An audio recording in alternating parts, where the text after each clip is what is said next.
to everyone who is coming on right now.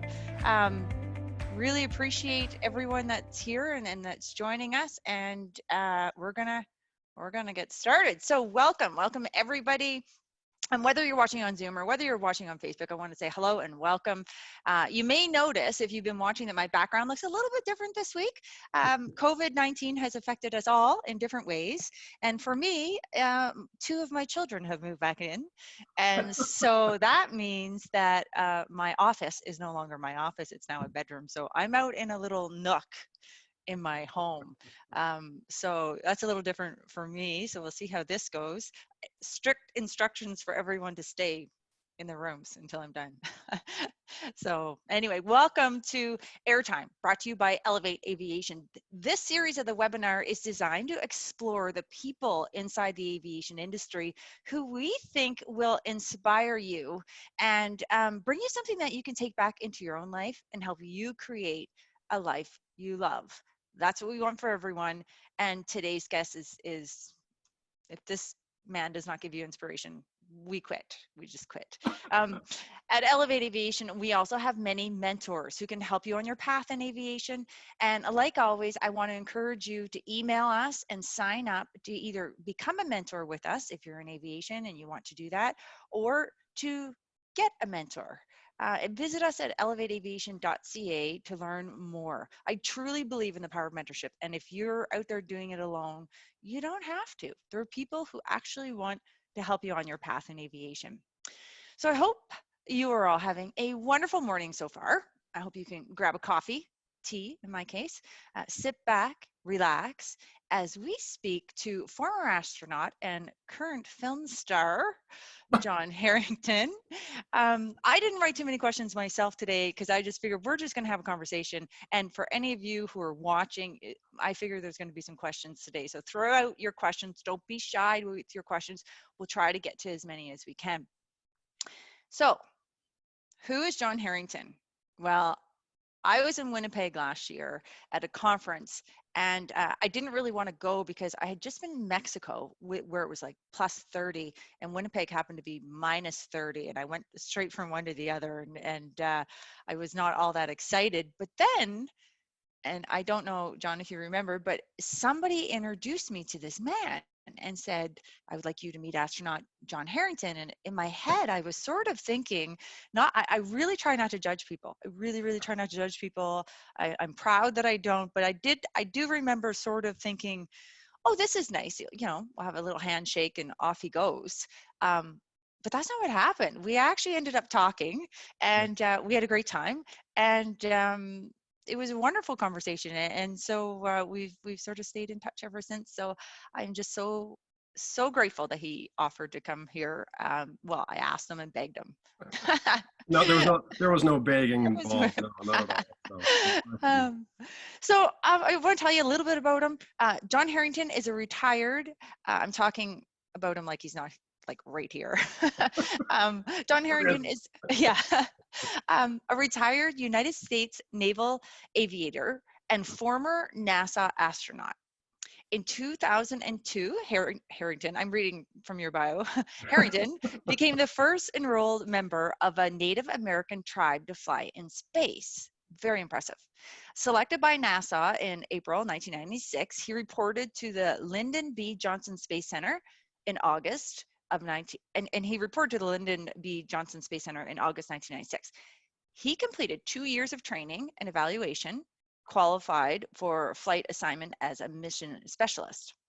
He was assigned to the flight support branch of the astronaut office, where he served as a member of the astronaut support personnel team responsible for shuttle launch preparations and post-landing operations. That sounds like a responsibility I don't want to take on. I get to stick people in the cockpit and close the hatch and walk and run away about 3 miles and watch them fly. So best job ever had. That sounds good.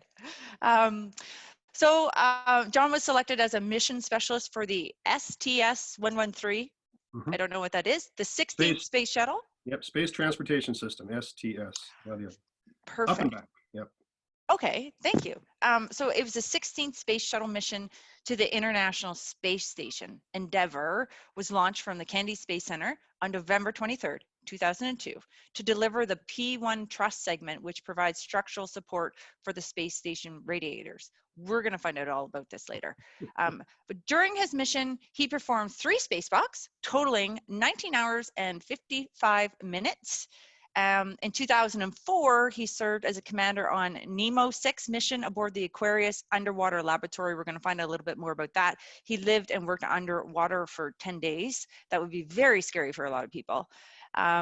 Retiring from the Navy and NASA in 2005, and John Herrington was inducted into the Chickasaw Hall of Fame in 2002. In 2017, he was inducted into the International Air and Space Hall of Fame at the San Diego Air and Space Museum. And in 2018, he became one of the inductees in the first induction ceremony held by the National Native American Hall of Fame. Okay, this is a shortened version. I just picked out a couple things from the many, many things that you can read about this wonderful man. So without further delay, let's say hi. Hi again, thank you. Hi, thank you so much for having me. It's fun to be back in Canada virtually. You know, I need to come back when all this dies down and come back up Canada for a wonderful vacation. Meet a lot of nice people. Yes, and you fly, of course. So Yep. Are you going to fly up? Yeah, I have a small M4, a Maul. It's a little tail dragger. If you ever seen the movie Cannonball Run, that's, you know, back in the day, this guy landed this little airplane in a street, and Burt Reynolds and Dom DeLuise were in the plane, and that's the kind of plane I fly. So I don't land on streets. I land off runway a lot of times and stuff. So yeah, I can fly across the border when they let me. Okay, that's good. I like this. I like this. We've been talking about this for a while. So you're going to have to like fly up and go to Banff or something. We'll lunch there. Absolutely gorgeous. Been to Banff. I went to Banff on my birthday. It was absolutely gorgeous. Beautiful. Oh, Yeah. nice. Yeah. It is gorgeous there. It's I was going to go climbing a mountain 2 days ago, but it was snowing on the top of the mountain. So I was like, never mind. Never mind. Not yet. Not yet. So, okay. I want to get into this. And so we talked about this just a little bit before we went live. And okay, I have to know the story. So you love rock climbing. I saw a little video of that. I posted it on my Facebook today if anyone wants to see it, or you can just Google. But so you love rock climbing, but your love of rock climbing actually interfered with your schooling. So yeah, a little bit. can We teeny bit. tell us about it, because this is just so fascinating to me. Well, I graduated from high school in 1976, long ago. And I was living in Texas, and my mom and dad had actually moved back to Colorado, where I primarily grew up in Colorado and Wyoming. But after I graduated, I went back to Colorado, my parents were, and I went to work in a restaurant. And I just love being outdoors. I mean, I grew up in Colorado with my parents. We would go up in the mountains, jeeping and rock hunting and things. And so when I came back, I was like, here's this big playground. Here's this big playground, these beautiful rocks. So outside of Colorado Springs, there's a place called the Garden of the Gods, and these big red sandstone formations, and they just beckon you to come climb them. You know, we're not supposed to climb them, you know, scramble up, because a lot of folks scramble up and fall off and get hurt. So I started school in the fall of '76, the University of Colorado Springs, a little extension to the University of Colorado. And it was just me. I didn't know all my friends that I'd had in grade school and such, and none of them had gone to college. And the folks that I knew in the Springs that I'd grown up with, they weren't in college. So when I went there, it was me, and I didn't know anybody. And I was a really shy person, and I had a really hard time getting into the motivation of being in school. And my parents told me to go to school because they knew if I wanted to improve my chances for success, I needed to do something after high school. And so this idea was, I like the outdoors. Let's be a forest ranger. You know, let's go out and let's work in the mountains. And so as part of that, I would go out and I would take my books out to this place called Garden of the Gods. And one day I was out there. I honestly, because I had my books with me, and I was on this one rock, and these two guys were climbing. So I thought I'd watch them and study a little bit. I didn't study. And one of the guys looked down and said, "Hey, do you want to learn how to climb?" And his name was Scott Woods, Steve Knutson and Scott Woods. And I said, "Yeah, I'd love to." So the next thing I know, I was tied onto a rope, and they were showing me how to do this rock climbing thing. And that was it. It was one of these things that, you know, it was challenging. It was kind of scary. It was physically demanding. And when you achieved the goal, you felt really, really good. I mean, to get this endorphin rush, you know, doing the whole thing. And so that's where my focus went. I was still in school, but I just didn't pay attention to school that much. And so in that year, I had like 3 Ds, I think. I had a D in Western civilization. I had a couple Ds in biology, and just, I wasn't there. And so I got a really interesting letter from the University of Colorado, said, thank you, but no thank you. Bye-bye. In the spring of 77.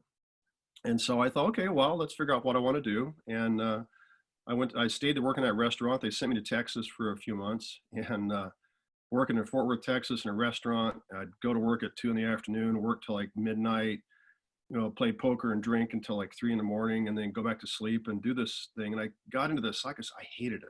I mean, I absolutely hated this routine. And so I called a friend of mine who I knew in Colorado. And I said, hey, how are you? And he goes, well, I've been looking for you. And I said, well, okay, what for? And he said, well, I have a job. We need rock climbers to work on a highway in Colorado. And so I said, really? And I called my dad and I said, hey, I got this really neat job offer in Colorado to as a rock climber. And he goes, that's great. Don't quit. And he wanted me to stay doing what I was doing. And I said, I was on a Thursday. I quit on Friday and hopped in my Volkswagen Carnegie and I drove to Colorado. And I started work in Glenwood Canyon on Interstate 70 in the heart of Colorado in the fall of 1977. And I loved it. I worked on the survey crew, and our job was to, if you can imagine looking at a canyon, and you got to go from one side of the canyon to the other, and you want to measure, we're going to build a highway, a 4-lane highway in a very beautiful canyon. And the idea was they wanted to measure the amount of cross section so they could take out as little rock as possible to build this highway. So they needed people to hang off the side of the cliffs. And it wasn't really rock climbing, it was more like, it was rappelling essentially. But I'd hang off the side of the cliff and I would hold a piece of glass, you can imagine, like my smoothie right here. You can't see it. There's my smoothie. I'd hold this thing against the rock, and these guys on the ground would shoot an infrared beam of light to the prism I held in my hand. And how's that work? Well, light travels at a constant velocity. And if you know the time it took to go from one point to there and back again, you can determine how far that distance is. If you know the angle of that beam of light, then you can determine X and Y, so sine, cosine. I was learning trigonometry really for the first time in my life, not in a textbook, but working with people who are getting paid to do it, and I got paid to do it. And I was really fortunate. And you talked about mentors, exactly what happened. The guy that owned the company, a guy named John Haley, sat me down one day. This is the part we started talking about early on, but we didn't get to it yet. I was sitting there grommeting this big, huge sheet. We were going to drag a sheet across the Colorado River to show these environmentalists, and John Denver was one of them, where the edge of this highway was going to go. And so my job was to put these little metal grommets in this sheet. It was going to go on a cable and stretch all the way across. And while I'm doing this, I'm pounding each one of these things in. This older guy comes in, had a gin and tonic, and he had a big cigar. And he sat down with me and he said, his name was John Haley. He said, what are you going to do when you grow up? I was 19, man. I was grown up. I got to ski on weekends. I had a truck I could drive. And he goes, well, you can't make a living on $4 an hour. You can't do this the rest of your life. Why don't you go back to school and be the engineer, be the guy that's responsible for the entire thing. Don't be that person at the lowest rung of the ladder. You can't raise a family on $4 an hour. You can't. So go back to school, become an engineer. And so now I had this motivation that I did not have the first year. And I had now this knowledge of, well, there's an application here. Mathematics is not just in textbook. Mathematics is in our everyday lives. And how do you apply that? So this idea of taking the theoretical and the practical and putting them together came together for me in the fall of, I worked for the guy for a year. In the following summer, I actually reapplied to university. They actually let me back in. And so I started back to school in the fall of 78 and with a focus on being an engineer. Yeah, that's how I got back in. Long story. Don't you wish that everyone could have that realization that, that passion to go back in school and do well in school instead of just floating through school? I think it goes back to the idea of what motivates you. What motivates a person to want to learn. And the idea is if you can connect something to the world that you occupy, then you have more of an interest in it. And there was an educator named John, oh boy, this is going back in here. Gosh darn it. Escapes me right quick. Getting older. that back in the 30s was the one that said, hey, here's this idea of getting folks motivated to learn by doing things that are close to their heart. And that's exactly how I learned. Now you go fast forward, 70 some odd years, and that is still applicable. It's just applicable now as it was back then. And so how do you get kids interested to want to learn math and science? By showing them the fun, showing them something that they can identify with. And that's when I went to earn my PhD in my 50s, and that was a focus of my research, was looking at what's that interest that sparks, which is what you do with this program and Elevate Aviation. This is great. Thank you. Thanks for that. Okay, so then take us on the journey, and there's some questions here, and I'll get to them, I promise. But take us on the journey of how you went from there to that man in the picture behind you. So for those of you watching, Wave, John. Yeah, that's yeah. John. John's always looking on my shoulder. Well, that's it. You get back into college, and you got to do the calculus. You have to do the statics and dynamics. You have to do all those things to become an engineer. And the nice thing was I had a circle of friends, and now I had a group of friends I did not have in my first year. And so now it was a collective, misery loves company. It really does. And passing tests and passing homework helps when you can study with somebody else. And so if I didn't know it, somebody else did. And so we would work together, and got to the point by the time I was a senior in college, I worked for the math department. I graded papers for a lady named Nancy Baggs. Nancy Baggs was an incredible mathematics instructor at the university. And so I was her grader. And then sometimes I got to tutor her classes. Sometimes she couldn't go, so I would sit in and tutor these classes. Well, I came to know the head of the math department really well, and Dr. Jim O'Dear. And Jim came to me one day and said, "John, I have a student for you. I need a calculus tutor." And I said, "Okay." Well, I figured, kid my age, right? Because now this guy's he's in his 60s. He's a retired Navy captain. He flew Dauntless dive bombers in World War II, and he wants to get a computer science degree, and he just needs some help with calculus. I said, all for it. So I met this gentleman named Captain Richard Knockel, and he was just this wonderful gentleman that told me these incredible stories about his career, flying airplanes off of carriers in World War II, and a helicopter pilot, just a really nice guy. And so as I tutored him calculus, he tutored me about the Navy. And with these two guys on both sides, both have been in the Navy, said, "Well, John, why don't you go see that movie Officer and a Gentleman? So if you want to join the Navy, that's what you're going to have to do." And so I went, saw the movie, and I thought, yeah, Buffy St. Marie, she actually sang the Academy Award winning, she wrote the Academy Award winning song for that movie, An Officer and a Gentleman. And so I applied and raised my right hand, and in January of 83, and I joined the Navy in November of 83. So that's how I got into the Navy. And then on to that guy back there. That's a whole nother story. Yeah, like this is not Navy. Yeah. So how long were you in the Navy? I was in the Navy 22 years. I spent about 13 of it in the fleet. I was 4 years. I flew P-3 Orions, 100 subs for about 4 years. I used to fly station in Moffett Field, California. I did 2 deployments to Adak, Alaska in the winter. That was fun.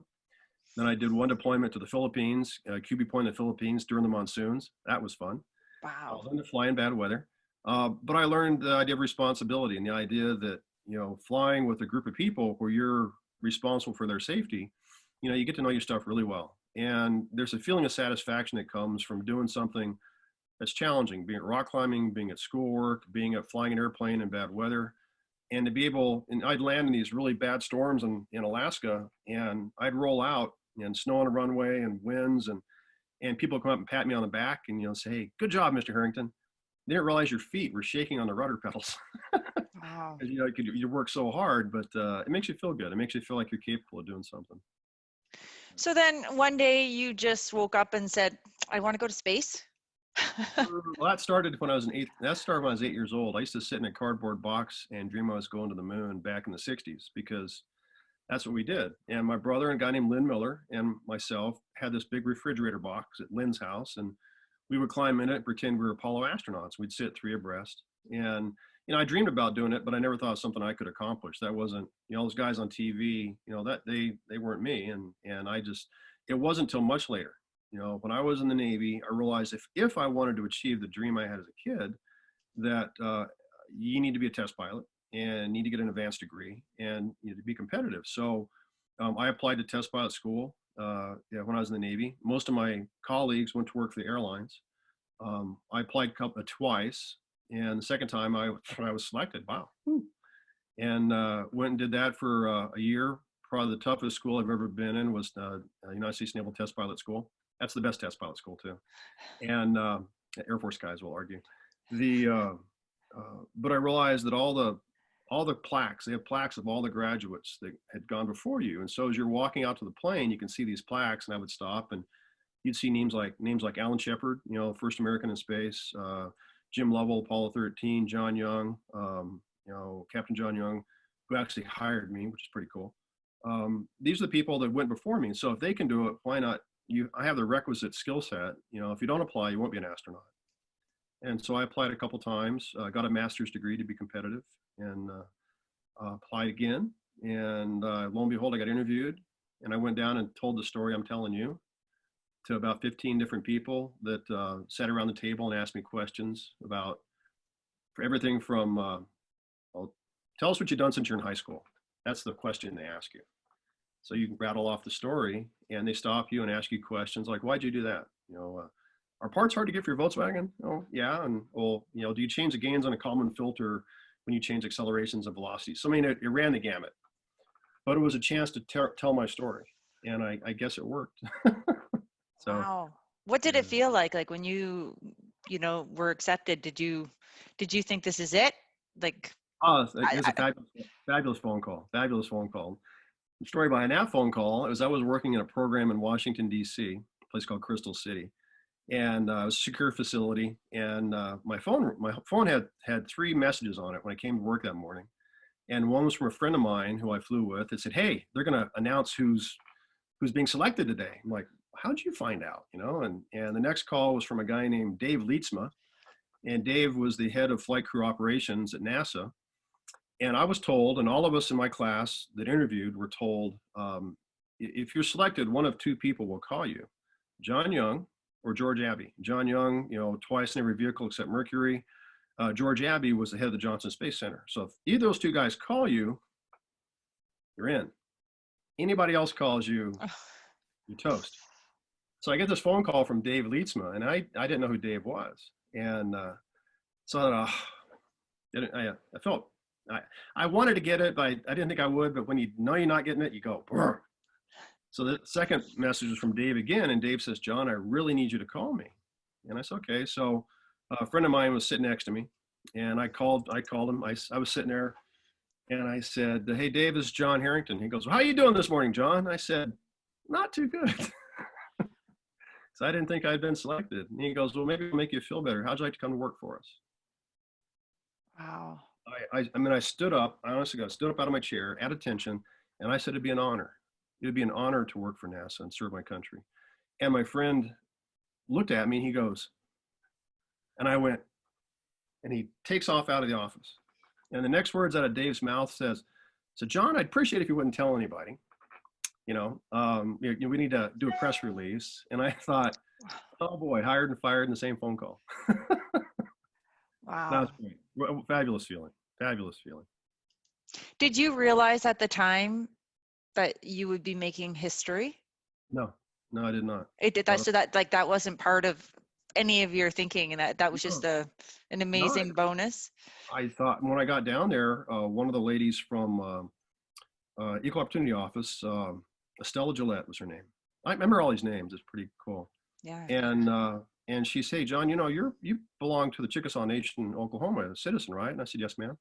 She goes, well, we have a bunch of kids from the Alabama Coshada Reservation are coming down, Tiny Tots, dance. Would you like to meet them? I said, yeah, I'd love to meet them.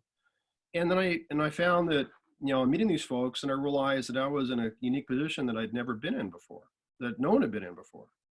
And I had an opportunity to kind of share my background, how I grew up and the challenges I had. And honestly, didn't grow up in a traditional cultural environment. I moved around a lot, but I've always been proud of where I've come from and what my heritage is. But now I had a chance to share my story with others. And probably the very first speaking engagements I gave was to 3,000 students, Native American students, with the American Indian Science and Engineering Society in the George R. Brown Convention Center in Houston, Texas. And I tell you, that was the most intimidating thing I think I've ever done in my life. And I was in front of 3,000 people and tell stories. Never done that before.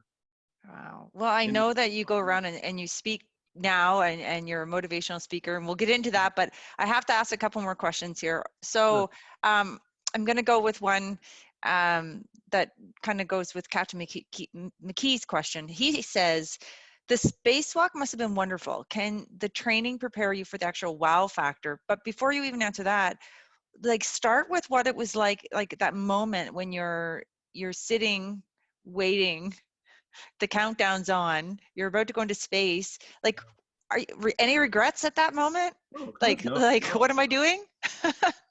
I'm actually going to space. I remember you're on your back for about 2.5 to 3 hours. You're laying in the seat, and a lot of stuff's going on around you on the radios.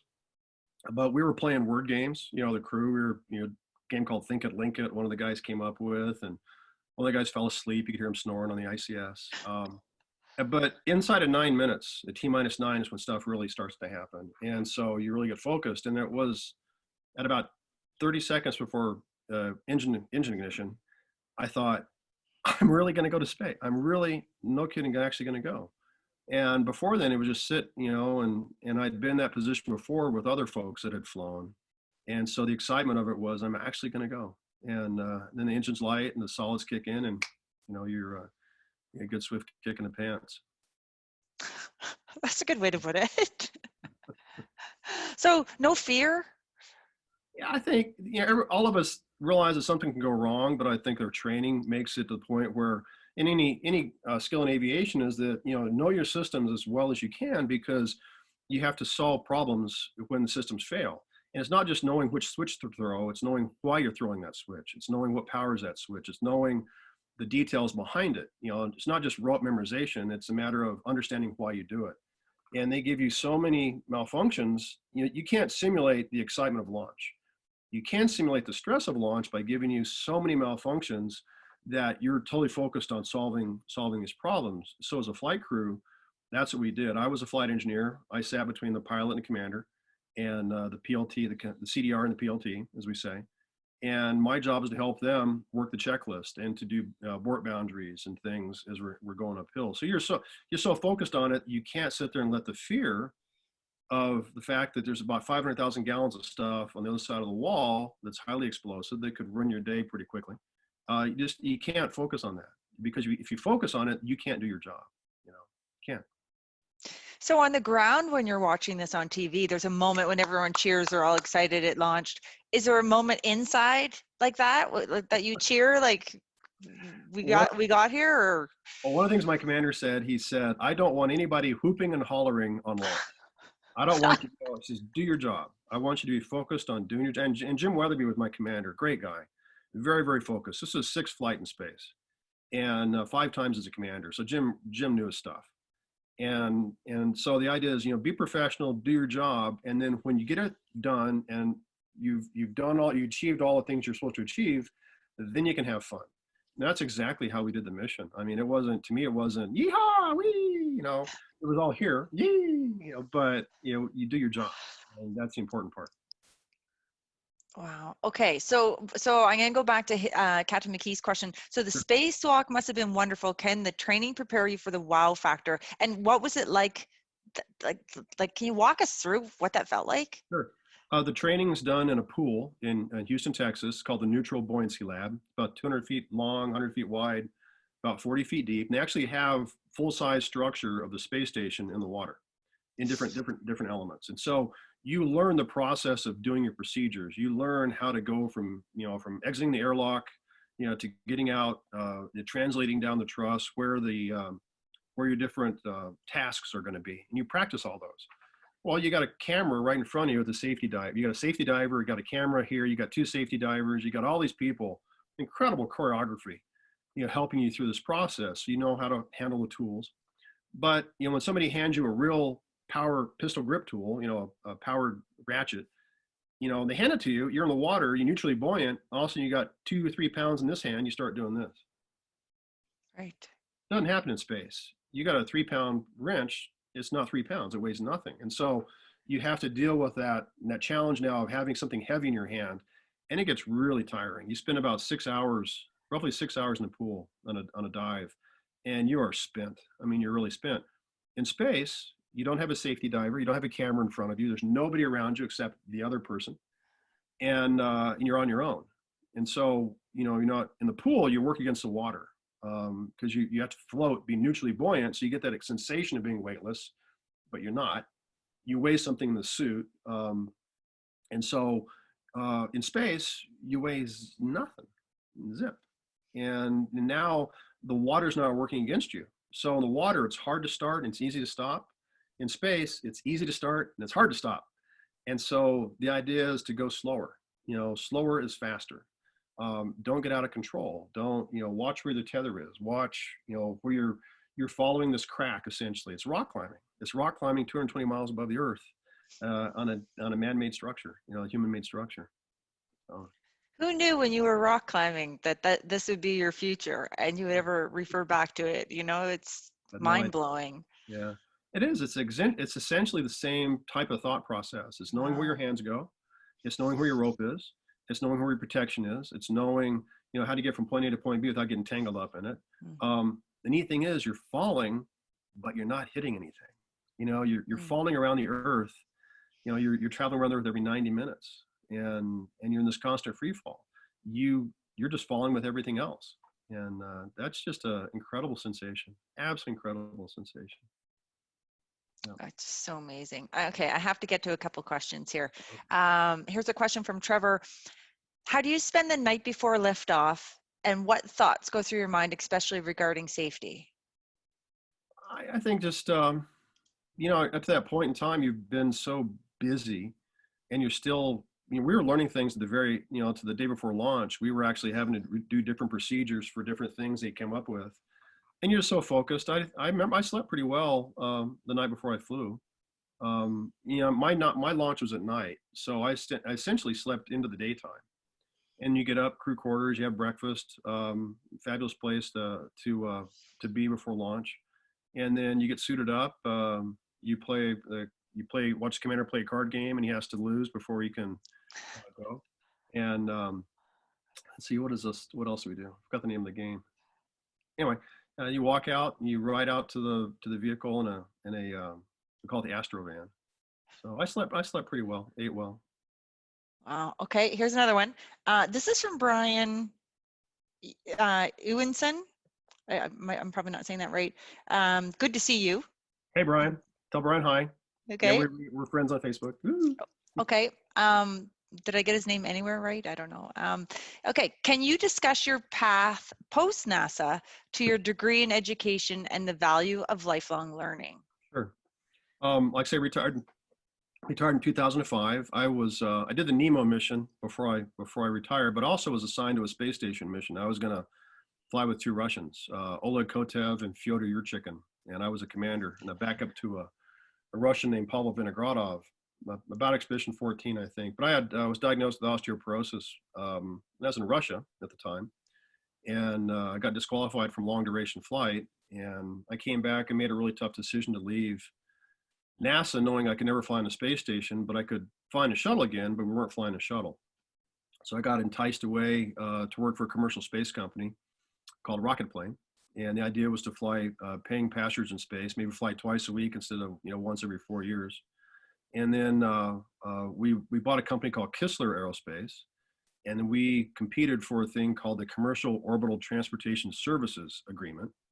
Well, the other company that won that agreement, because we won it, the other company's called SpaceX. SpaceX won that same agreement.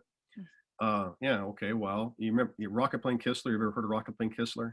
Heard of SpaceX, right? SpaceX, yes. Yeah, SpaceX. Well, Elon Musk was a billionaire, and we were owned by a millionaire. The challenge for us was getting $400 million. We could not raise the $400 million that NASA required for us to match the money they gave us. And we had a very unique architecture that was actually designed by a guy named George Miller. George Miller designed the Saturn V. So we had a really remarkable architecture that I thought would have done well if we'd had the money to pull it off, but we didn't. I made a decision to leave Rocket Plane in 2007. Went to work for my tribe. Governor Anantubby hired me to work for the tribe, did some flying for the tribe. I still work for Chickasaw Nation as well. And in 2008, I had this crazy idea to ride a bike across the country and to go from Cape Flattery, Washington to Cape Canaveral, Florida. And I talked to my tribe, the governor, about sponsoring me to help. The idea was not just to pedal across the country, it was to stop and talk to kids along the way. And Indian reservations and NASA Explorer schools. In some places, they had both. And the idea was to share my story with students, that recognize there's something you want to do. It takes a lot of work and dedication and mentors. And so I did that. I rode a bike 4,300 miles across the country.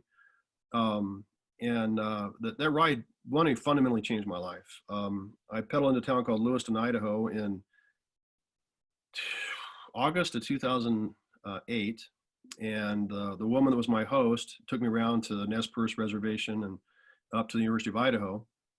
And I met a guy in Idaho, a professor, that said, if you're interested in getting a PhD, come back and talk to me. And his name was Ed Galindo. Ed's a Yaqui Indian, wonderful guy, just the nicest man. Well, that's nice, but I don't live in Idaho. So the woman that was my host, I proposed to at the end of the bike ride and got married and left Oklahoma and moved to Idaho and went to school, called Ed and said, hey, I'm here. And I went back and worked with Ed and another professor on NASA summer program. And I had a group of students in the southern Idaho on the Duck Valley Reservation. And I measured their interest in math and science following a NASA summer program. And it was, the factors that motivate and engage kids to learn math and science. And so I did that, graduated in 2014, and we wrote a children's book. And then fortunately, my wife passed away in 2018 from cancer. And kind of really fundamentally changed what, she always said, do what you keep doing this. She was about education, and she was a professor in English and a journalist and author and such. And so, the idea is to, keep doing those type of things. And so that's kind of, I left Idaho last year, moved to Montana. Didn't want to stay there. Just, tough story. I'm sorry. That's sorry about that. She was absolutely beautiful from the pictures that I saw. Yeah, neatly. It's fun. Yeah. Good. Okay, Melissa Haney has a question for you. Melissa Haney is a friend of mine. She's the first Inuk female to captain an aircraft. Yeah, and you had her on recently too. Yeah, yeah. So she has a question for you now. Her question says, do you know any Indigenous programs that support Indigenous youth in the U.S. to get them involved in STEM or aviation? Sure. Great question. My tribe, Chickasaw Nation in Oklahoma, does a thing called CNASA. It's the Chickasaw Nation Aviation and Space Academy. And they have a program where they get kids involved, and they bring in aviators, they bring in planes, they teach aeronautics, they get kids involved in hands-on learning with that. So the tribe runs a program for students, which is great. I know of what I'd like to do at some point in time is the idea is that, how do you get somebody motivated? And the idea is that, to me, aviation is a great motivator. It really is. And when you fly a plane, you realize that, hey, this is tough stuff, but when you do it well, that's a real feeling of satisfaction. It's a real feeling that I am capable of doing something, that's tough and challenging. And that leads to motivation to want to do more. So I would like to, at some point in time, be able to take students and measure their motivation. Use a couple of instruments, tests, to determine, how motivated a student is before and after learning how to fly. And self-confidence. And this idea is, am I capable of doing this? Do you have the self-esteem and the self-confidence in yourself to accomplish difficult tasks, be it flying an airplane, sitting in calculus class, learning how to build a house, learning how to do plumbing. I mean, the idea is, how do you do things and get a feeling of satisfaction from doing something that takes some hard work? And that's where I think people get motivated. That's the one program I know of. I don't know of other ones outside of that. It's one I'm familiar with. I belong to the American Indian Science Engineering Society. I was on the board a couple times, and it's a great organization here in the United States. And we actually have groups in Canada now as well that are part of ACES. And the idea is that, get Native students exposed to professionals that are just like them. Folks that have become engineers and scientists, and mathematicians, computer scientists, doctors, lawyers, get the idea is get them in a place where they see people just like them that have come from the same backgrounds, have had the same difficulties, and hopefully that motivates them to want to accomplish the same thing. And that goes back to the idea of who's your mentor, Who's your mentor? Yeah. Do you think, obviously you do think that mentorship is important, and I think mentorship is important because I wouldn't be where I was today. So, I'm just constantly trying to remind people on these webinars and wherever we go, sign up for a mentor if you want. Like, we have people in aviation who want to help other people because, as you know, you can go further than you can without one, and maybe to places you've never thought of. Sure, sure. Well, it goes back to the, I wanted to be a forest ranger. I'd never met a forest ranger. I never sat down and said, what do you have to do? If there's something if there's something you think you would love to do, go find somebody doing that. Go find somebody that's in that field and say, tell me what you like and dislike about it. Tell me, the goods and the bads. Don't just, show me the shiny stuff. Show me the stuff that's hard, and make a decision based on, don't just assume what the answer is, because other people do. And you look at all those lines of evidence and how they converge to something that maybe that's what you want to do. And maybe that is something that is, don't spend 4 years of your life doing something you don't really want to do. Why? It's people say, oh, I want to make a lot of money. Well, you can make a lot of money, but if you don't enjoy getting up every day and going to work, is it really worth it? Is that what your goal in life is to make a lot of money? Money doesn't solve everything, for sure. Okay, I have to ask some questions here, because they're piling up here. So just going to shoot off some random questions, not in any particular order.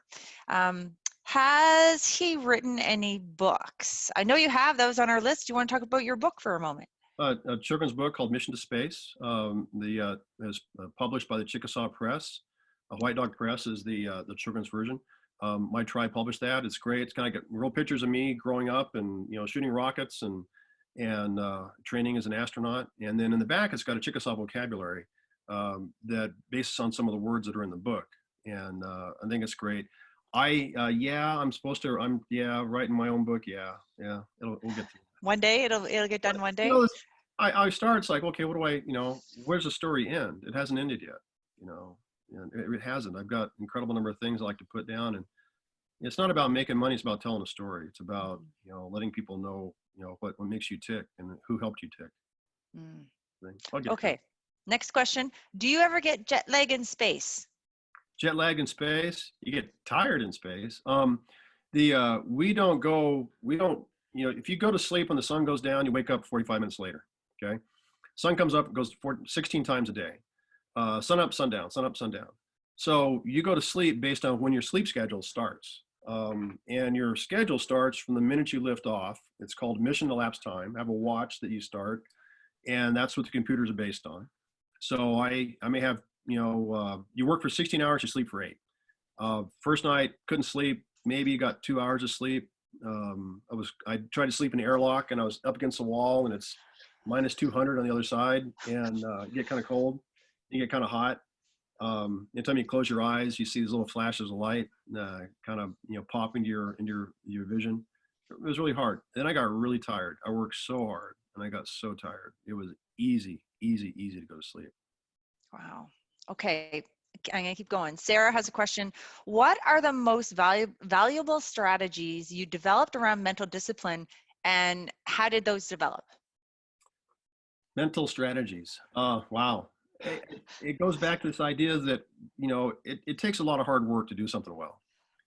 And when you put the hard work into it and you do it well, there's a feeling of satisfaction that comes from doing that. There's many times that I didn't study very hard, and you do poorly and you feel bad, and it's not a matter of, not being intelligent. It's just you don't have the motivation to do it. Then you realize you put the time and effort into it. Then you do well. You go, yeah, I can do this. And the same thing in flying airplanes. Same thing being in a sim. It's just you put the time and effort into it. So the idea is that find something, that just work hard at it, and you see the results, the fruits of your labor. Yeah, it's a great way to grow confidence. Yeah, I mean, if you're not confident in yourself, how can you do, how can you accomplish things you want to accomplish? We fail at stuff all the time. I fail at stuff all the time. but those things that I really want to accomplish, I put some time and effort. I went for a bike ride yesterday, and I got out of the bike, and the first thing I see is this, 7% grade hill right in front of me going, ah, and pretty soon you're over the top of the hill. And then you pedal a nice flat spot, and all of a sudden here's another, maybe 8% grade. You go, oh, and you crank the top of it, and you put forth the effort, and you get to the top, you go, it's downhill all the way. Wow. Okay, another question from Brian. Are there any members in your tribe involved with science, technology, or space programs? We have a group. That's a great question. I'm a judge advisor for what's called FIRST, for Inspiration and Recognition of Science and Technology. It's a program started by the guy that invented the Segway, Dean Kamen, and it's a robotics competition. The tribe has a robotics team called Metal Mayhem. And so throughout the year, they have mentors that work with the students to build a robot to meet this challenge that's put out every January by FIRST, and they compete in a regional in Oklahoma, and I judge that one. I'm the judge advisor for that. But it's a worldwide thing, and they have these championships, one in Houston, one in St. Louis, I think. But my tribe gets involved in that in technology, and the governor is really, really good about putting forth the money to be able to give kids the opportunity and mentors as well to help them, learn how to build these robots and how to compete in this environment, how to be engineers, and that's one of the things that, I've been very proud of the fact that my governor is very supportive of that. Well, speaking of governor, we have successfully avoided the topic of the United States and where things are right now. But so I'll keep going. I'll ask another question before we get into that, or so we don't get into that. Okay, here's another one. What was your proudest moment of your career? And I'll expand to anything, your career or personal life or anything. What was your proudest moment? My kids, proudest things having my kids. I got two daughters. One's 30, one's 25. They're, one is actually got a degree in graphic arts. She also went back, became a programmer. She programs, and she has two horses, two donkeys, races donkeys. She's in Colorado. Yeah, she races burros. Long story, but she's an incredible artist, very, very talented young lady. That's Jessica, my youngest daughter. Amanda is a cosmetologist, owns a salon over here about 3 hours from me over in Newport, Washington. Very creative, and she stepped out in her early 20s and started her own business. And let me tell you, she's doing really well. I mean, she has two kids. I have two grandkids through Amanda. Connor's her husband. Brogan is my grandson, and Kennedy is my granddaughter. I'm gonna go get Brogan in a couple days. So that's my proudest moment in my life. Proudest professional moment was stepping outside the space station and hanging on with a thumb and a forefinger. That was pretty cool. I can imagine what that feels like. There's a movie. I'll tell you that there's a movie. We'll talk about that. Yes. They recreated some of my spacewalks in this movie, and it's really neat. It's an IMAX movie. We can talk about that too. But go on with questions. Okay, a couple more, and then I do have that on my list. I want to make sure we fit in. Okay, which one should I go? How did isolation in space prepare you for our COVID-19 environment today? Good question, Diane. Yeah, that's good. I was in space for 2 weeks. And you can do anything for 2 weeks. But what I realized, and the more I thought about this, is that in the space station or the space shuttle, that is your environment. That is a place that keeps you alive. All the bad stuff is on the outside. What's out there, can kill you. And so how do you prepare yourself to go outside? And that's the idea, is that how do you mitigate the risk that can incur by going out and doing something? So I think, and the idea of socially isolating is that, if you're going to go outside, understand what the risk is to yourself.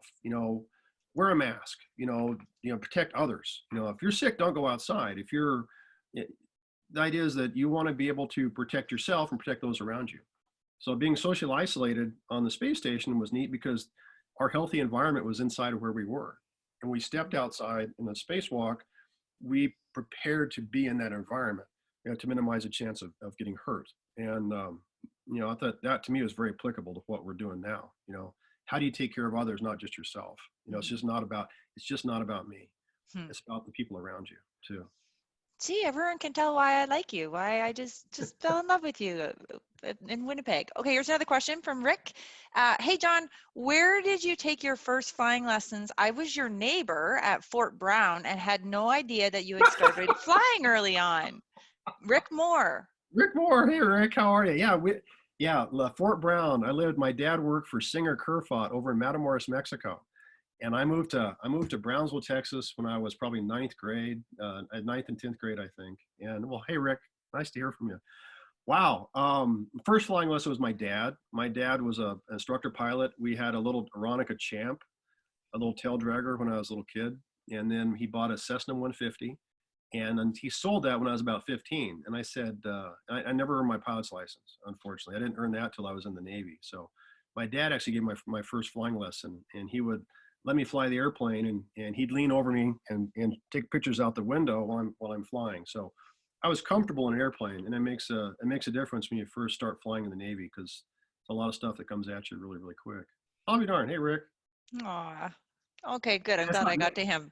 Yeah, Jesus Perez was another guy. He was a good friend of mine. I met my very first speaking engagement with NASA, and I went to school with Jesus in Brownsville. And he walked up to me, and in the line, I was signing autographs, and I ran this guy I hadn't seen since I was in high school. So it's a very small world we live in. It is a small world. You would know more than any of us. Okay, a couple more. Did you grow plants when you were in space? I didn't. I tried to figure out what I was growing inside of me. You do medical experiments. You can volunteer for different ones. And so I had to do a medical experiment to determine if I had H. pylori growing in my gut. And I have to drink this really nasty solution and eat freeze-dried eggs. I had to eat dehydrated eggs, low fiber meal, and drink the stuff. And then I got really gassy, and I'd have to blow into these little bags and stuff them in my locker. So somebody could measure the amount of, if there was any H. pylori in my breath. So I didn't grow plants outside, but I tried to determine if I was growing something inside, and it came out great. No problems there. So probably not the answer you wanted to hear, but I thought it was funny. Oh, that's funny. Okay, another one. Hi, did the fact that you did the test pilot school matter a lot in your career? Oh, total. I mean, absolutely. The idea is, flying a test pilot school is you take the math you learned in college and you apply it to flying in airplanes, and you realize you cannot divide by zero. You divide by zero, essentially something's going to resonance. And I've saw videos of people driving airplanes at a resonant frequency by pushing the stick back and forth, and the plane, breaks apart and kills two people. So you know how to, you can take from the ability of not just flying the airplane, but being able to analyze the airplane and the airplane's response to your inputs, because you're the guy that knows how to fly, but you're also the engineer. And so now you can take the operational thing and explain it to the engineer who's not an operational guy. And so we were that bridge between the people that build it and the people that fly it. And I was told I would never get in a car and look at it the same way for the rest of my life. And that is so true. You get in a car and you wonder, now, why'd they put that button there? Or why, it doesn't respond the way it should. And I'm a good driver, but this is not right. And it's kind of weird. It kind of drives you crazy after a while, but it's very true. Wow. Okay. We're so running out of time. Here is a question from Zia. I hope I'm pronouncing her name right. Any advice for future astronauts? I am 6 years old. Oh, wow. Good for you. Yay. Hi, Zia. It's math and science. So the idea is, find something you like to do. Do something that may lead you down that path, but make sure it's something you enjoy doing. I enjoyed math. When I was in second grade, I was in a new math seminar. I remember walking into a huge lecture hall at Colorado College and doing new math on the board. But I earned a mathematics degree after I graduated. So you want to be an astronaut, math and science. Learn to fly airplanes, learn to put yourself in kind of an environment you're not comfortable in. And you'll figure it out. That's good. 6 years old. Yay. 6 years old. Yay. I'm so glad she's watching. Okay. I have to ask another one because this one's from Facebook. Nancy Krause. Hello, Nancy. What was the most difficult thing to deal with being in space? The most difficult thing to deal with being in space? What is it? The other people? Like you're up there with all these people? Is that No, I got along. The neat thing about flying with my crew is we all enjoyed each other. I mean, we had a good time. And it's neat. You don't want to go to space and be with somebody you don't want to be there with. I think when NASA hires people, they hire people that work well with others. The idea is that, am I going to be able to put up with this person for 2 weeks or 6 months or a year or however long? We all have personalities, and it grates on some people's nerves sometimes. Focus on your job, do your job, and then when you're done, you have fun. And we had a 3-day vacation coming home because of bad weather in Florida. So we got to answer questions on the internet and got to talk on radios, play with our food, take photos. Hardest part about that was I would answer internet questions on the flight deck, and all my crewmates are downstairs, and I would, they were listening to you, and you get a question, you answer it, and you'll hear this, yay! Good fun, good people. Okay. Oh, that sounds like it was so much fun. Okay, we are running out of time. I want to talk about a couple of things. I want to talk about the IMAX movie. Okay. Tell me about that, and how much fun was that to make? And Morgan Freeman, did you actually get to meet Morgan Freeman, or was that an after I didn't get a chance production? to meet him. No, I love his voice. Right? He's got a great voice. He narrates it. Outside of the United States, the movie's called Into Nature's Wild. Inside the United States, it's Into America's Wild. Same movie. Morgan Freeman narrates it, does a beautiful job of capturing it. McGillivray Freeman Films in Laguna Beach, California. Greg McGillivray started making movies in the 60s, surfing movies. Got a quintessential surfing movies. He was very well known in the surfing community. But he started making IMAX movies in the 70s. Michael Collins invited him to make a movie for the Smithsonian Air and Space Museum called The Movie to Fly. It's been showing every day the Smithsonian's been open since its inception. Fabulous group of people. We went across the country, myself and a young woman, Nupiaq Inuit girl named Ariel Tweedo, who was in a TV show called Flying Wild Alaska that she started. And we went across the country filming in some remarkable places. And not just the places we went are stunningly beautiful, it's the people we met that are beautiful as well. And so we share some stories of some really neat people. Jennifer Farr Davis was she has a record for hiking the Appalachian Trail for any man or woman. She holds that record. We got to meet her in North Carolina on the Appalachian Trail. Emma Faye Rudkin in San Antonio as a young woman who's deaf. She's a beauty pageant queen, and she works with kids to get them hearing aids. And we filmed a segment with them doing these vests that actually kids can feel the vibrations of the sounds that are around them. When they can't hear them, they can feel them. It was a great experience. I spent 2 years. I got a call about 2 weeks after my wife passed away. And they had no idea she just passed away, and they asked if I'd be interested in doing it. I'll tell you, it fundamentally gave me something to focus on. And came out in February this year, and you know what happened in February. I was supposed to be all around the world. Hopefully, come up to Edmonton. Yes, that's our plan. Plan and see it. But once we start getting back out into the theaters, I get a chance to come out and share the story about how we made it and answer questions and stuff. So I'm looking forward to that again. Okay, that pretty much brings us to the end. What we were just talking about there is that, yeah, we are actually hoping that John can come up when the movie comes here to Edmonton in the IMAX, that John's going to be able to come up and we can do something to inspire some youth or whatever we decide to do with that. So we're really going to work on that. I want to say I love biking. I did San Francisco to Santa Monica one time. That was my longest one, which is not, as long as you. So if you want to do maybe a cross Canada bike ride with some aviators or something, I don't know. If you want a project like that, let me know. I've actually talked about doing that, pedaling across Canada. So I'd love to do it. I mean, I did it when I was 50. I can do it when I'm 60. So, 62 now. Well, anyway, it's like that. No, I'd love to do it. Yeah, maybe we could talk about this and we could plan something great. Okay. Sounds great. I'm inviting myself on your bike ride, so we're going to do that. Okay, I just can't thank you enough for this. This is just so wonderful, and we could keep going on and on. I'm so sorry to everyone that I did not get to your questions. I really apologize. It's just so interesting to listen to John speak and hear about your adventures and how you handle everything, and just you're so inspirational. You really are, and I am glad that our paths have crossed in this lifetime, and and stay in touch. Okay. And maybe Very we'll go much. on a big bike ride sometime Hey, across maybe, Canada. hey, Yeah, that'd we'll be climb pretty some cool. hills. Yeah, yeah. Oh, I love hills. So I want to thank you all for being here. If you're watching on Facebook, thank you so much. Thank you for joining us here on Zoom. And next week, we actually, this is kind of crazy, but I really wanted to find a Black woman who is a pilot. And it took a lot of digging.